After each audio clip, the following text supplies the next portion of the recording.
Hello, namaste. Good afternoon, all of you.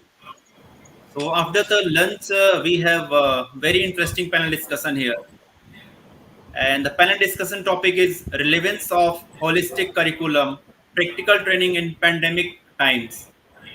And we have very good panelists here. So first of all, I would like to invite Professor Dr. Tabrez Ahmad, Vice Chancellor JD Goenka University, Gurugram. Welcome, sir. Thank you. Then we have Dr. Srihari Prakash Honwad, President and Vice Chancellor, Sri Padampat Singhania University, Udaipur. Thanks for coming, sir. Welcome. Thank you. And our next panelist is Mr. Manoj R. Thakkar, Chairman IIMT Studies. Welcome to the summit, sir. Our next panel is Dr. Jitendra Kumar Mishra, Director, Jaipuria School of Business. Welcome, sir. Namaste. Namaste. And the last panelist for this panel discussion, Dr. Hemlata Bagla, Sri Dean, HNNC University and Principal of KC College. Welcome to the summit, ma'am. So now I would like to invite Professor Dr. Tabrez Ahmad to moderate this session. Over to you, sir. Thank you, Santosh. It's a matter of great honor for me to moderate this important panel where we have the very famous, renowned academicians participating and discussing very important topics relevant to pandemic. Let me thank the Elets and Digital Learning for organizing this 20th World Education Summit 2021. And we are talking a very important area, that is relevance of holistic curriculum, practical training in pandemic times. So I have very important four very learned speakers with me. Dr. Shrihari Honwad. He used to be my boss in UPS. I have learned a lot from him. So thank you for joining this session. Uh, he's currently president and also VC for Udaipur. We also have Mr. Manoj Thakkar, he's chairman IIMT Studies. We have Dr. Jitendra Kumar Mishra, he's director Jaipuria School of Business. We also have Dr. Hemlata Bangla, uh, Senior Dean, HSNC University, and Principal of KC College. So, thank you all for joining this important session. We know very well that we face a lot of challenges during the pandemic, keeping in mind the maintaining the quality of the education. Because last year, when we have seen the pandemic, we shifted very quickly from offline mode to online mode because we were not prepared to really see that challenge. But since we have to survive, anyhow, we shifted from offline to online mode. And what we realized that only 30% universities who were prepared, they were able to really maintain the quality of education because we have seen great challenges of the gadgets, networking. We have seen challenges of training to the faculty, to the students, and also we have seen the challenges of the content, the curriculum, because we used to depend on the physical library. Once we are shifting from offline mode to online mode, our library may not be suited because we require online journals, we require the remote access software, and also we require training to the student that how they are going to access those online journals. Uh, then we have seen challenges of those courses where we are focusing a lot on the professionalism, on the skill orientation, because imparting skill in online mode was a big challenge. But we have seen also that in going by the time, lot of companies they have developed a lot of softwares and trying to also have some system where we can maintain the quality. We can also impart the aspects of the practice, and also we have seen a lot of the techniques came for having the practicals in the online mode. Now the question is that how far we are successful and also what we have learned from this pandemic, that where to focus, so we will be able to really get the real benefits of the online mode. Because if we go back to 1995, because I'm the person who started my PhD in the area of cyber law, and also it was quite linked to the online education. And the issue was that there are a lot of people not fully accepting this idea. There may be some system even in the online mode or bringing technology in the classroom. That is multimedia can also help to get the lot of engagement of the student, and also we can also impart the quality education by using a lot of technology. Because those were old professors, they used to say that anybody teaching by the PPT, it means that he is not having the depth in the subjects. He want to bring the entire content in the classroom. He's just reading the PPT. somewhere it was correct, but actually whole idea was that by using the multimedia in the classroom, how you can raise the level of the student, because learning pattern of everybody is different. Somebody will learn by when something happening in the classroom, some music is there, some video is there, and you ask question to the student. Somebody will be learning when you ask question directly, focusing to somebody. Otherwise, he was out of the class thinking something else. And sometime, if you just lecture, somebody will learn. If you do the board work, somebody will learn. So, idea is that how to have the maximum engagement. Keeping in mind all these aspects, the whole idea is that because we were so dependent earlier on the online mode, now we are having the new concept that is new normal, in fact, that is the blended model. But in fact, there are a lot of universities who were very early stage experimenting the idea of blended learning. And some universities, after seeing the challenge of pandemic, they are experimenting the idea of blended learning. What I understand from my experience that blended learning is new normal because there are a lot of components even well suited in the online mode, and some components will be also suited in offline modes. Now the idea is that how to filter out and take a call that which one is better mode for offline and for online, for maintaining the quality of the education, for having the kind of expected outcome in terms of the skill orientation, and also raising the curriculum in terms of the content and quality of the online journals, and the quality of the kind of the engagement of the faculty and the students. With these few words, I want to open the floor for sharing the thoughts by the learned scholars here. First, I'll start from my own boss and my own kind of mentor, Dr. Shrihari Honwad. He has great experience in the running various universities. He led various universities, and also he's from very good background from IIC Bangalore. Sir, would you like to tell us that focusing on quality of education, that how we can maintain the quality of education in online mode while maintaining also all the parameters in Uh, Thank you, Dr. Tabrez, and you've been very generous with your praise. But let me tell the other panel members that yes, we did work together, and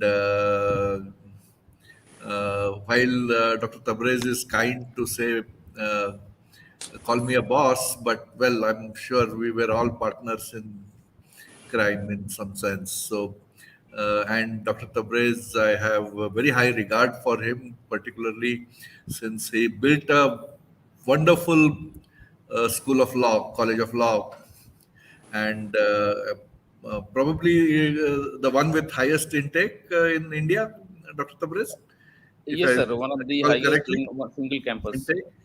And that's something which we must look at. So when we say quality of education, I think what is the outcome we expect from education, that defines the quality of education. You go to NBA has defined the program outcomes for say engineering, and I think in even management they have defined, and other professional bodies have defined the program outcomes which are expected in a graduate who we produce.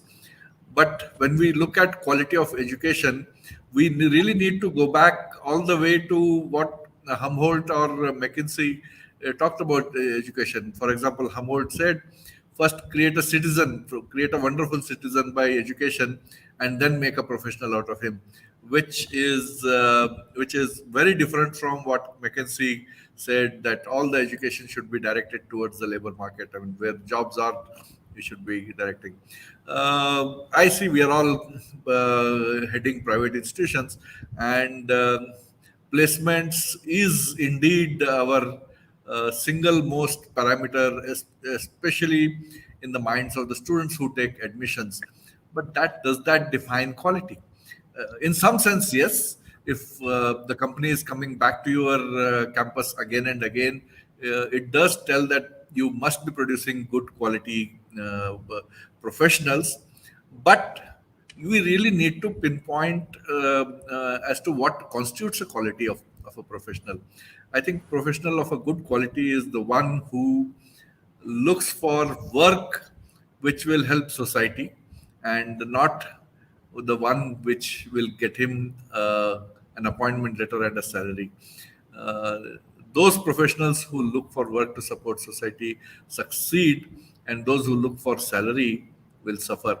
Uh, the so-called dichotomy, which we see that students saying, our graduates saying we are not employable, or we're not finding jobs, there are not enough jobs, is because we are looking for jobs, and essentially we are looking for salaries.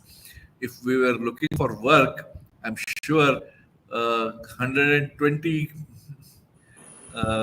crore country, sorry, 132 today, crore country will have enough work for all the kinds of professionals we are producing. They just need to apply themselves to. So quality, when it comes to quality of education, I think it has to be holistic in nature.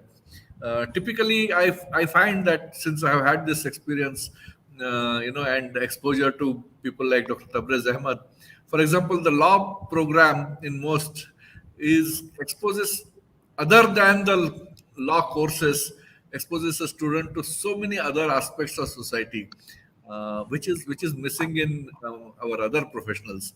I'm sure MBA is a 2-year program, and it would be difficult to expose him to too many other components. So is engineering. But today, the trend is turning around, and we are talking about bringing in a lot of liberal arts courses to even engineering. We are talking about building the life skills in our professionals. And I'm sure it's true, whether it's engineering, MBA, law, or any other professional, pharmacy, you name it, every professional will need the minimum required navigation tools to survive in this society. And that should define the quality education which we, in pandemic times, how do you ensure quality education? I'm sure we will have to be very creative. One big failure we have done, I seem to be taking too much of time, but I'll take only one more minute and wind up so that others can put in their views.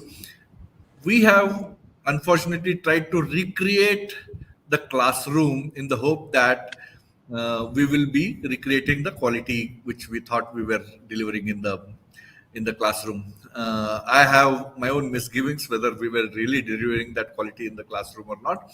A lot of learning was happening outside the classroom also, and we failed in recreating the classroom because in the classroom the teacher is occupying 120 degrees of the student's view, and student also has this a little bit of distraction. He can look out, he can talk to his friends, etc., which is missing in a online mode, online concurrent mode of this thing, that is live classroom, where his restricted to about 20 to 30 degrees is his vision, and the rest of his peripheral vision has so many distractions, including sound, smell, and noises coming all around.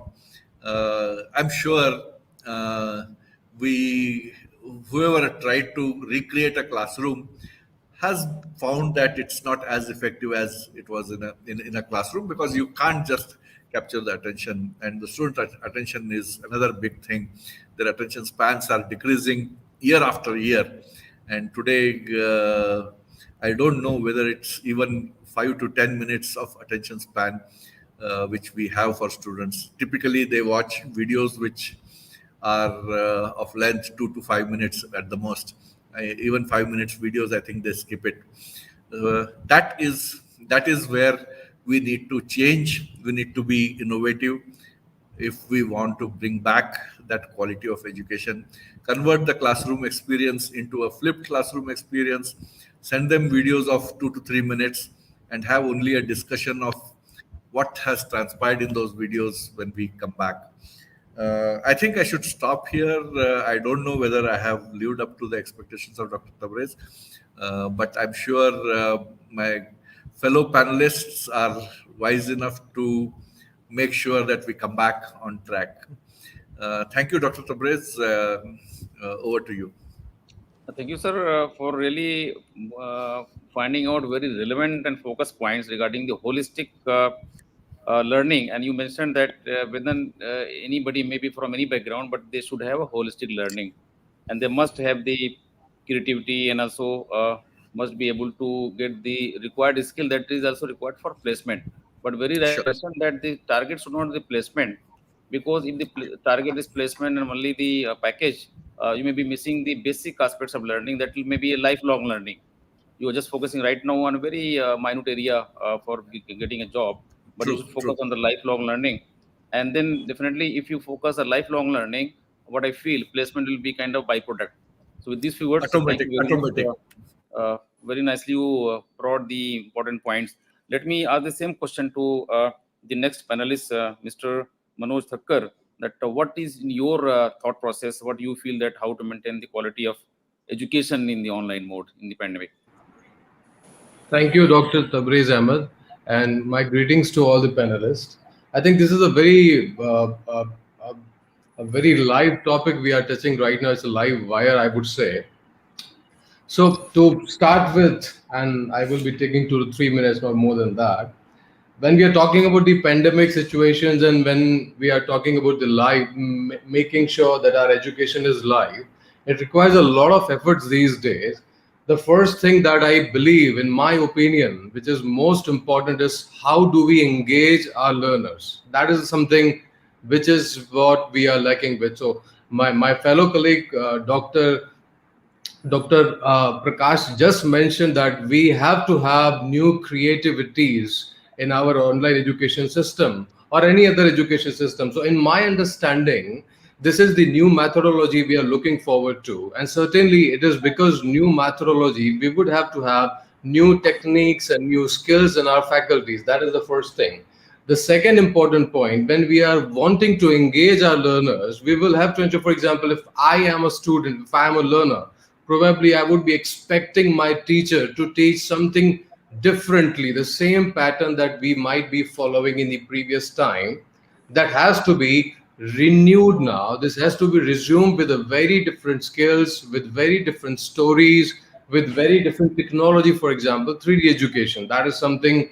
There are many new organizations coming forward.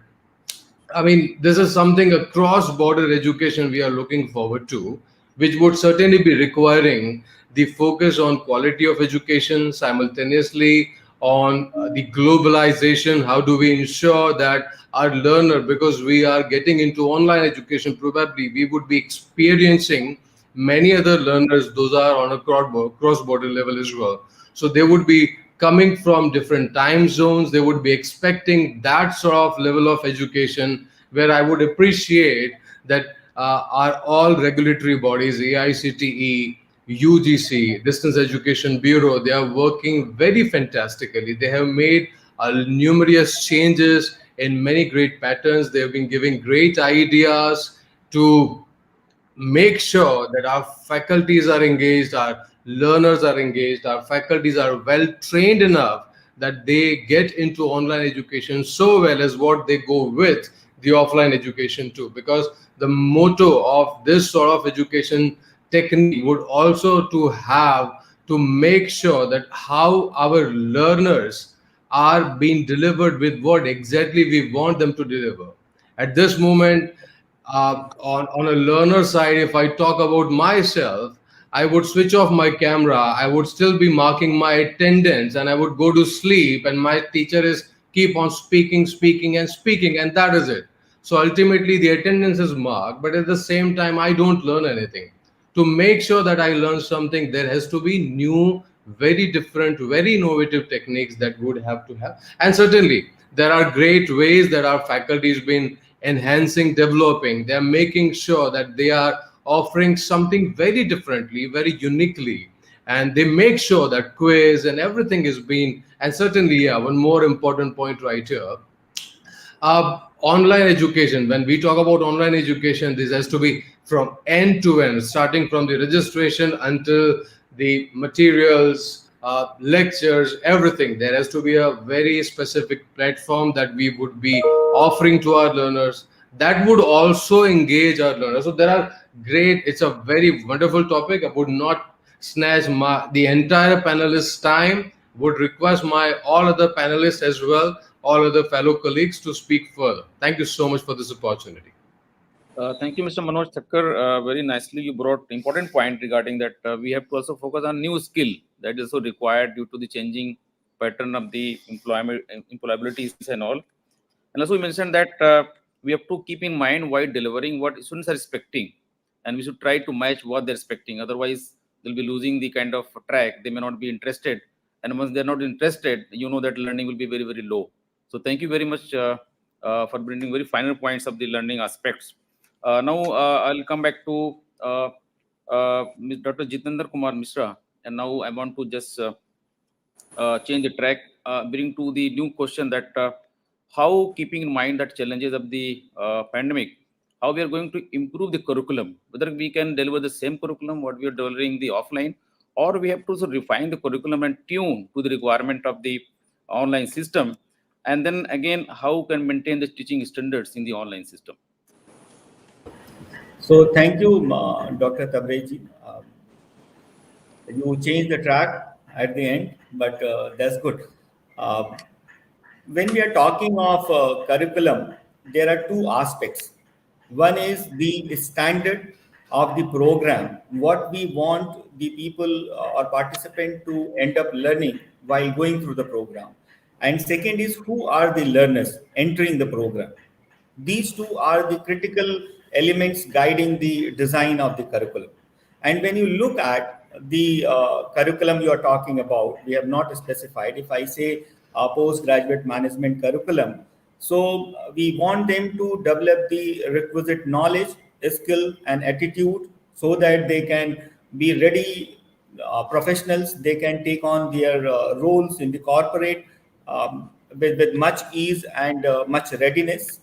And when you talk of the intake, the people from all domain enter the management program. Same way we can draw the parallels for other programs. So in online learning, you see that when it comes to knowledge part, there has been great support. The technology over the period has also evolved. When we entered into online education, it was more by accident. We were not prepared and it was not a very planned entry. But the best part was we quickly adapted, and over last 1 year, we have matured in terms of online learning to a great extent. It is further evolving. So if you see the discussions, we have got breakout rooms. If you see the connect, we have got polls and many other modes by which we try to ensure that whether our students are connected, are they learning, are they responding. We have got lot of AI embedded tools which has come up. They are little expensive, but they are coming up, which try to map out of entire class how much is attention of a given students on various topics, and it prompts to the facilitator that who is not paying enough attention, how is his eyeball movement happening, what is his posture, and the technology itself keep you prompting, and where you find better connect with the student, because even in the class when the faculty keep moving across and write on the board and look around, he is not able to capture everything that is happening which the technology is now facilitating despite being the online education. So when we have got all these facilities, we need to see that whatever is to be taught, how it has to be taught in terms of the content. It has to be bifurcated and it can be blended. Everything need not to be taught in the class, either in online mode with the facilitator facilitating it. Everything may not be recorded and sent because that has its own limitation. So we can see that what all needs to be taught, as it always happens in a curriculum design. We can list down that what are the program outcomes we are expecting, who are the learners, what are the prerequisites, and in a judicious way we can fine tune the curriculum at the first place.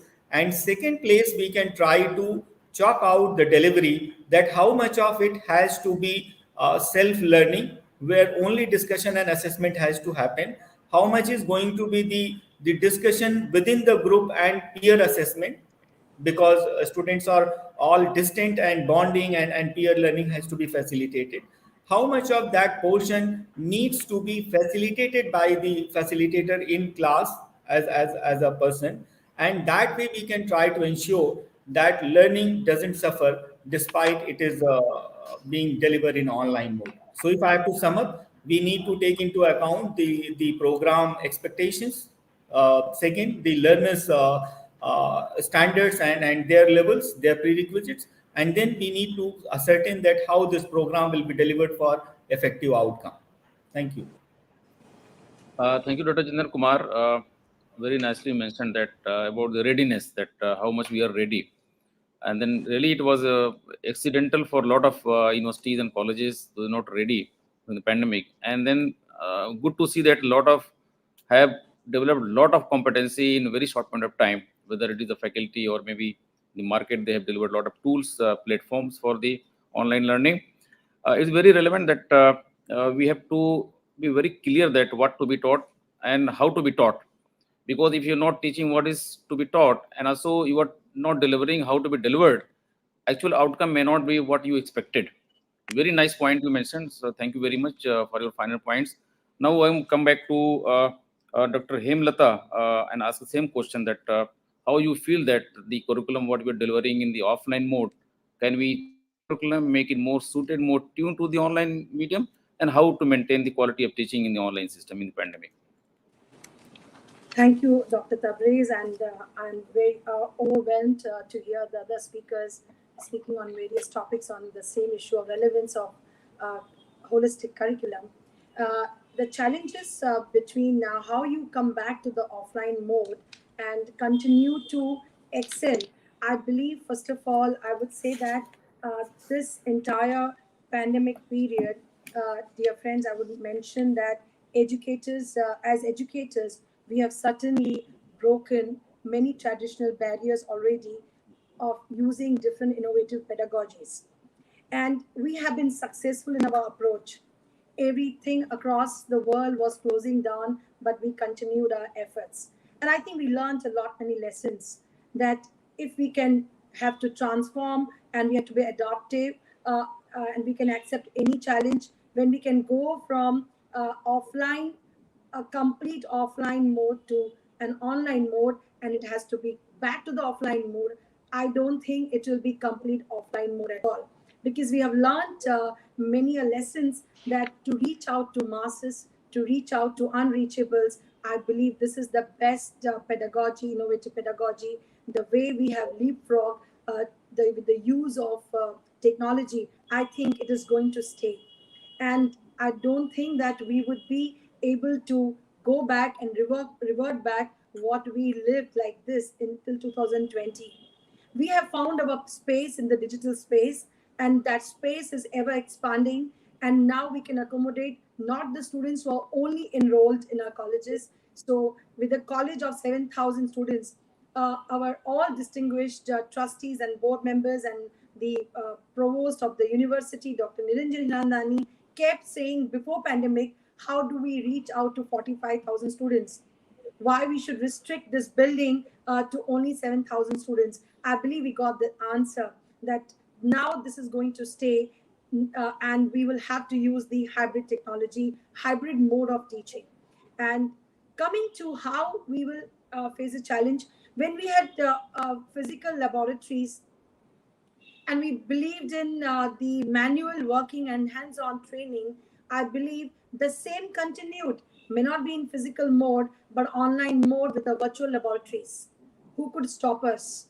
And if we thought about all these experiments could be done in simulated mode, I believe the teachers have were the first one to come forward and take that to virtual laboratories as a virtual visit, and students got that what they could have got being in the laboratory. So a demonstration in the laboratory, continued video recorded, and demonstration actually online. So when they came back, when we started in batches for our 12th standard students and our third year final degree students, because they are moving ahead and there's a transition from graduate to postgraduate, they found it is easy to concentrate and learn and then come and perform. So I believe there is pros and cons on everything, but we have to take the advantages of each one, whether offline or online, and mix it, amalgamate it, and come out with a new system which is more receptive for our students.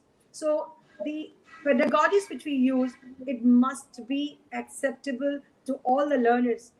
can we improve on the skills? And Mr. Tabrez spoke about the skills. I believe now that these classrooms, when we come out of the classroom in digital rooms, it has in fact improved the 21st century skills, what we were always talking about.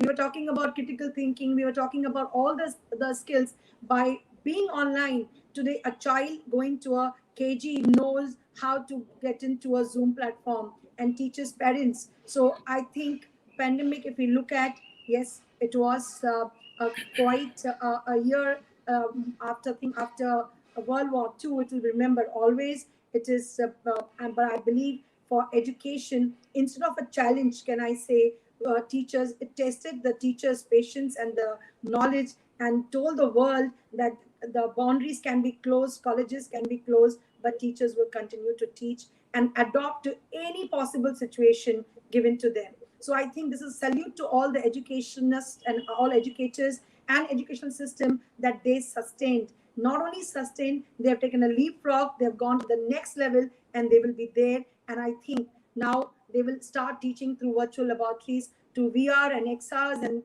MRs. All these future technologies are going to stay as a part of a teaching pedagogy. So I think the challenges, I would end on the positive note. The challenges, I think we have picked up the opportunities from that. So we are more opportunistic and positive individuals than being and saying that we are going through such a bad period of pandemic times. So we have evolved, I believe, and I would end by saying that the teachers and even students have realized that this is 2 years is actually tribute to the education and education system. Thank you, Dr. Hemlata. Very nicely we spoke about that. We have evolved because of the pandemic, really, because everybody has innovated a lot of ideas, creativity, and we have seen a lot of benchmarks, a lot of platforms. This is called of the challenge. Sometimes once we have no option, then we start utilizing our entire brain and no heart, and sometimes we bring a lot of solutions. Definitely, we have seen a lot of benefits, and now the hybrid is the new normal. And definitely, there are a lot of plus points you mentioned regarding the recorded lecture, because now there is no need to go and take lecture again and again. Once you recorded the very good lecture, you go on showcasing the same lecture to a lot of people, and then you can also save a lot of time and energy. This way, it was a great experiment we have seen during the pandemic. Thank you very much for bringing very final points about your thought. Let us now come back again to Dr. Shrihari, and then let us have some other aspect. Sir, can you tell us that how to manage about that social and emotional need of the student? Because being a human being, also they're just growing, and sometimes they have to peer learning, sometimes they have to discuss and debate. They have to have a social themselves. Sometimes we feel challenges that they go and join some company, they feel culture is different, they cannot adjust. So that's why the adjustment aspect, the social aspect, emotional aspect, very important learning process. How we are going to manage these challenges in pandemic in online mode? We are almost coming towards the end of pandemic, looking at how people are responding. But nevertheless, these issues have remained. Particularly, I think I would look at social and emotional needs in two places. One is while they are part of the institution, during that period also a lot of support is required for youngsters, because the youngsters are exposed to a lot of external and intra issues.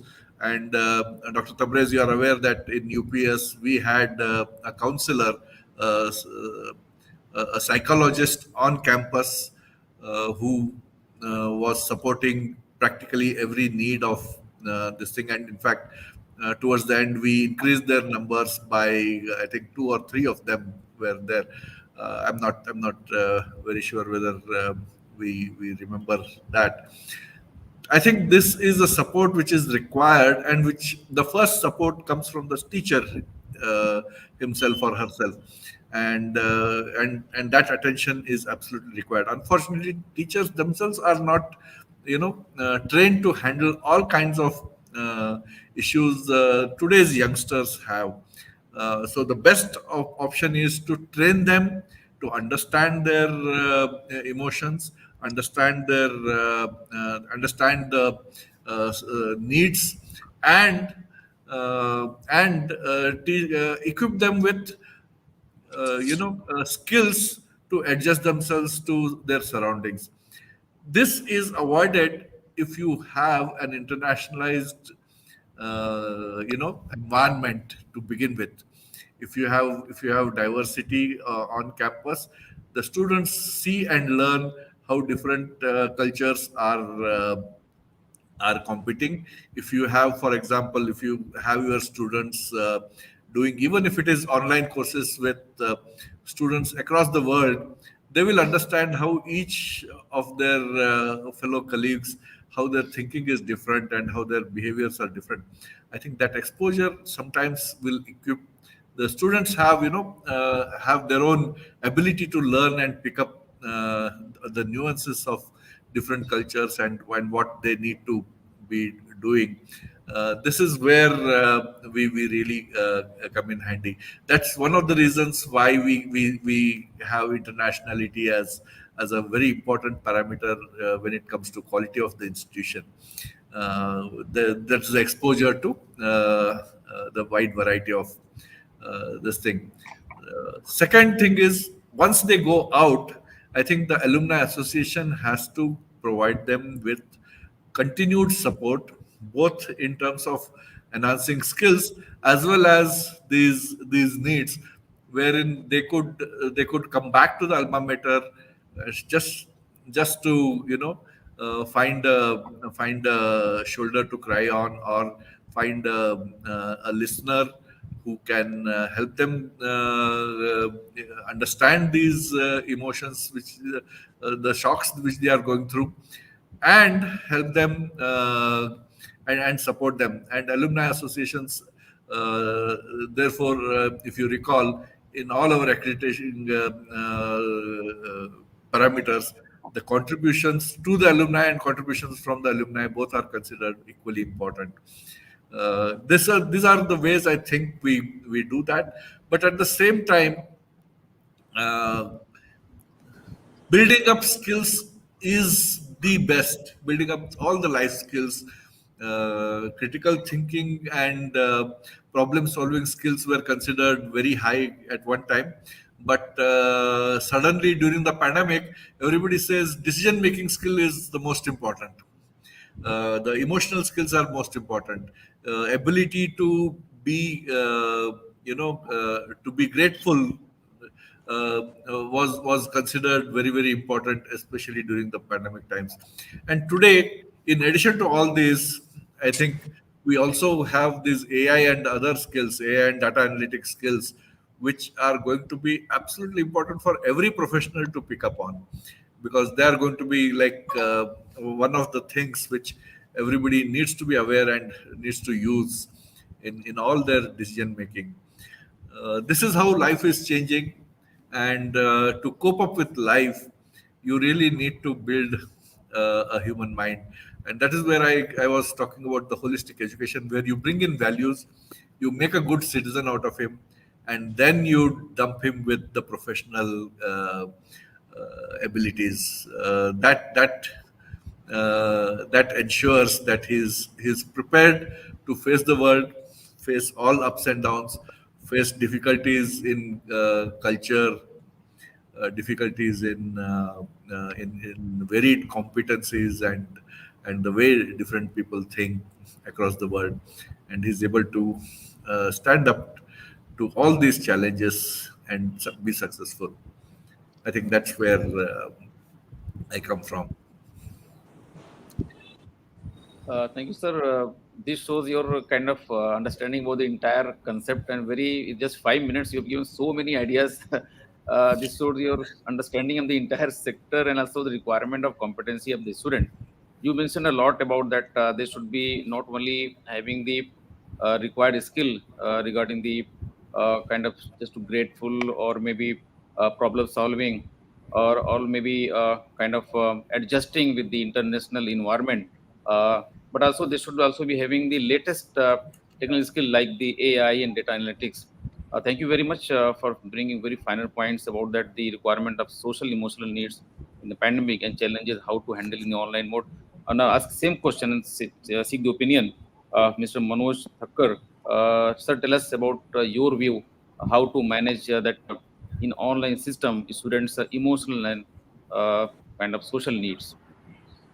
Well, Professor Ahmad, as my fellow colleague Dr. Shrihari mentioned, that we are almost on the verge of, getting this, coming over this pandemic situation. Indeed, this will try helping learners, having the social and emotional needs fulfilled. Certainly, hopefully, we would. But at the same time, in my understanding, there are certain areas where we can not certainly meet the learner's emotional and social needs, to be very honest with you, because the classroom atmosphere and coming out of that classroom atmosphere and chasing your friends and your faculties and everything, it has altogether a very different experience that cannot certainly met on in online education. However, there are certain areas where we can become even more innovative. We can use the artificial intelligence by creating small groups and offering them some very different tasks than other than their curriculum. I think this is something which may certainly meet the social and emotional needs of our learners. Certainly, I mean that is something. It would be a try at the end, not exactly something. And certainly, as my fellow colleague mentioned about the alma maters and needing to have some more areas done or met, in able to be in order to meet to their needs. So I think from my side only one point and one suggestion.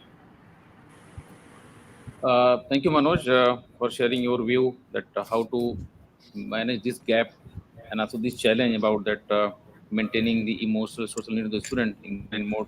Thank you very much for your view.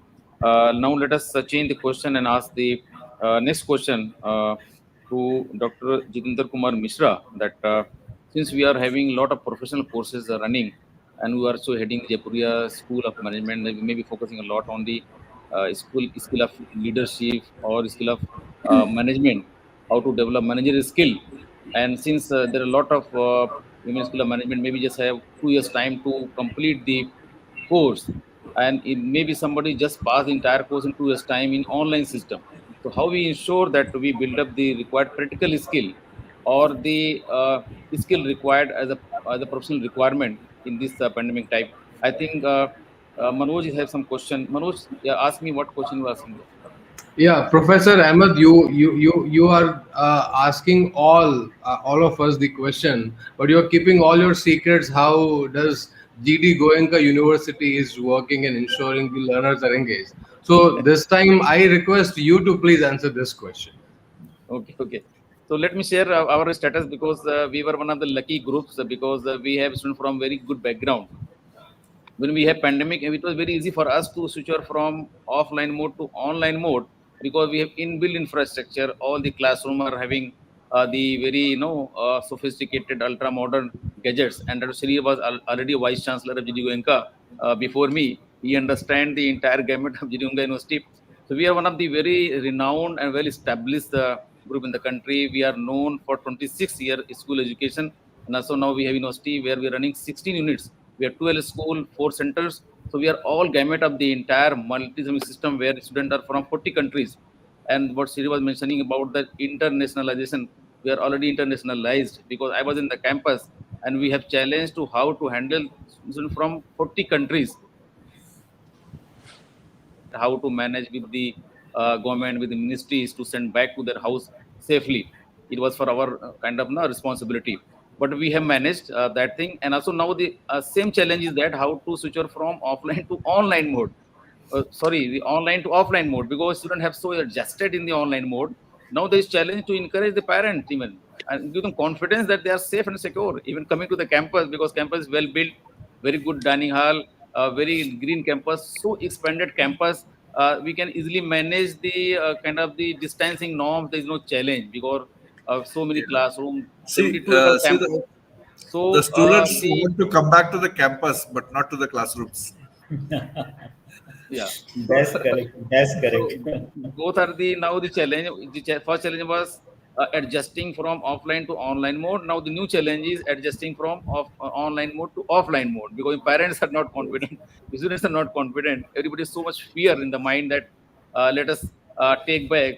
Some are willing to even take 6 month break than to so much kind of they want to take the risk. So there are a lot of challenges, but I mentioned in the beginning that we are at least 30% mostly able to manage, but 70% in the rural areas, village area, mostly school education is totally hampered because of the pandemic, and it will be going to have a long-term impact on the quality of education in future when they are going to see the higher education or see the employability of the student. They may have some kind of no kind of the liking. Now let us come back to uh, Dr. Jitendra Kumar and listen from him that what he feels about that, how to manage the practical skill in the online mode. Yeah, it's a challenge because skill is something that you learn by doing. So everything that you do while being on campus or while being in the lab or the doing ecosystem is not possible online. But online has also invented certain modes by which you can be allowed to get into a simulated situation and perform something through machine. That is the closest kind of substitute that has been invented. So there are two aspects, because you can always choose from what is available. What is desired is one aspect. So if you want to make it the best, you have to do it in reality. You have to make your hands dirty. You have to do everything the way it is to be done. But since it is not possible at present to close this substitute to make you aware and not being afraid of trying, there are simulations, there are modes where collaborations are happening, there are online areas are closest substitute which are being tried. So when it comes to analytical skills, there are cases which are being done through collaborative groups, breakout rooms, and all are used to discuss and try to compensate for that. When it comes to problem solving skills, they are being given in small projects where small groups from different locations try to work out in their area, and then they collaborate and try to prepare a joint project and submit, which is being discussed and feedback is being given. There are some internship which has happened online mode. This time it was more of a mix. Was a good support. They are being given assignments where they need to work out in the vicinity of their residence and try to collect the things and do it. So all these are being innovated. So if I have to sum up in the interest of time, one is that if you have to learn the things, actually you have to learn the way it is to be done, and that is by making your hand dirty. But there are technologies, there are simulated situations, there are technological platforms by which in a simulated situation you can do it, and at least you can overcome your hesitation and inhibition, and you can be more closer to your confidence and try your hand and make up for it when you are in the real life situation earlier than otherwise. Thank you. Thank you, Dr. Jinder Kumar, for your views regarding that, how to manage the kind of critical learning in the online mode. And you mentioned that we have to do a lot of simulations, and also we have to depend on technology that we can support us for maintaining the same quality. What I understand also, there's a lot of now software has come up for even for HR interviews, and they're equally helpful to have a big panel. And then now AI is supporting, giving a very finer selection process to find out the real candidates for the appointment. So there are a lot of technology. So what we see that now we have seen a lot of virtual labs. In fact, we also organize a lot of online competition. I used to organize physical moot courts, but online moot court competition, and it was very easy to organize because getting lawyer judges online all over the world. This time we got 60 teams all over the world, and teams from UK, South Africa, all these African countries, they participated. Earlier it was a big challenge to invite into the campus. Once we experimented online moot court system, it was very cheap, and also we are able to get same quality because it is a research, it is a presentation, and you can judge very well in the online mode. So this pandemic has given a lot of innovations, and we experimented a lot of tools and technology to find out the same practical aspect in the pandemic in the online mode. So thank you very much for your review, Dr. Jitendra Kumar. Now I am asking the same question to Dr. Hemlata, that what she feels that how to manage the practical training and required skill, keeping in mind the professional requirement of the student in the online mode. I believe that we went through 3 phases when the pandemic started, and it was we are trying to cope up with the pandemic, and then there was intermediate that we came out with the different pedagogies to find out and align with the curriculum, and the third is the recovery period, which we are more worried about now that we have aligned with the new system of even practicals being online, or even the training programs being online.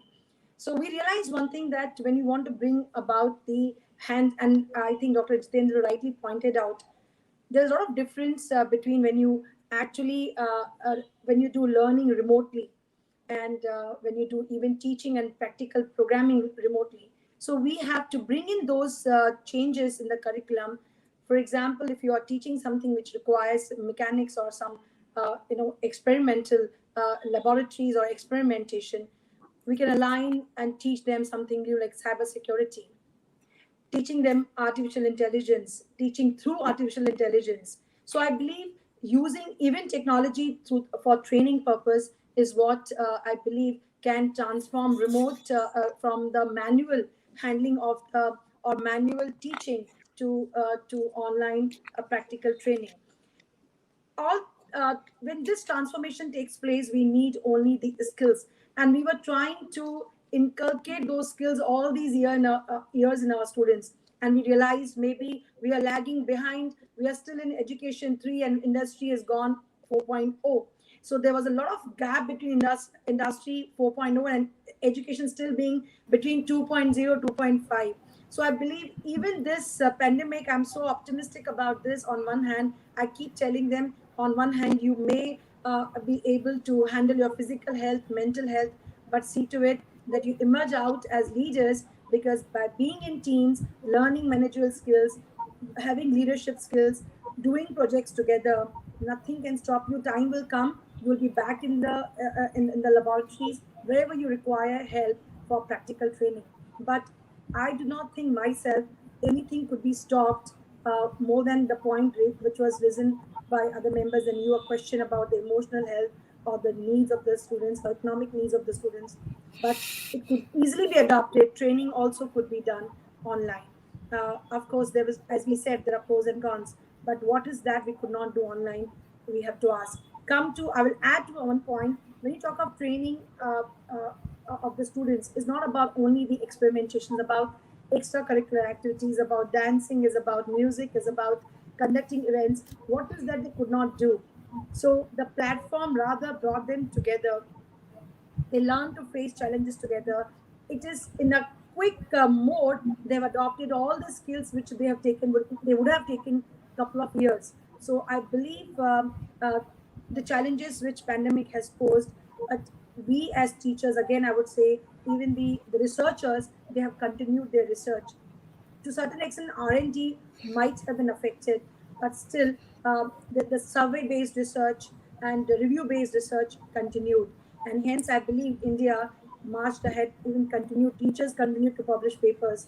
Not only that, they even taught undergrad students to publish research papers. So I believe that remotely learning was a problem initially, but learning skills online and using technology has even smoothened that process and smoothened the curve. Thank you, Dr. Hemlata, for bringing very nice point that we have to go on researching and there is no end for research. And this pandemic has given more kind of creativity and more innovation. In fact, in this Teachers' Day, a lot of people have given thank to the pandemic as the best teacher than a teacher. And we actually learned a lot because of the pandemic. So thank you all of you, London speakers, Dr. Shrihari, Dr. Jitendra Kumar, Dr. Hemlata, and Mr. Manoj Thakkar, for bringing very final points. I'm sure it is great learning for all the participants, all the people who are watching on the social media. And also let me thank again the Elets and also Digital Learning for having this 20th World Education Summit and giving us a chance to share our thoughts. Thank you, all of you. Very beautifully Thank you. Thanks, sir. Thanks moderated, for the moderating and this session nicely. And Thank it's you, sir. been wonderful, all my fellow panelists. It's been wonderful being with you. Thank you, sir. Likewise, Thank sir. you. It's Thank so you, learning. everybody. Thank you. Thank you so much. Thank Thank you, everybody. Thank you. Thank you. Really thanks all the panelists here to join us at 20th World Education Summit. Now it's time for a speaker certificate. We would like to present a virtual speaker certificate to all of the panelists. So this is for Thank you. Tabrez Ahmad sir, nicely moderate the session, Vice Chancellor GD Goenka University Gurugram. Thanks for coming and joining to us, sir. This is for Dr. Shrihari Prakash, Horwad, President and Vice Chancellor Sri Padampat Singhania University Udaipur. Thanks for coming, sir. This is for Manoj R. Thakkar, Chairman IIMT Studies. Thanks for joining us, sir. Thank you. And the next is, this is for Dr. Jitendra Kumar Mishra, Jaipuria School of Business. Thanks for joining us, sir. Thank you. And this is for Dr. Hemlata Bagla, Sardin SNNC University and Principal of KC College. Thanks for joining us, ma'am. Thank you so much. Thank you. Thank you. Doctor. Thank you, Ashutosh. Thank you, honorable learned speakers. Thank you. Thank you, everybody. Thank you. Thank you. Thanks to Ashutosh. all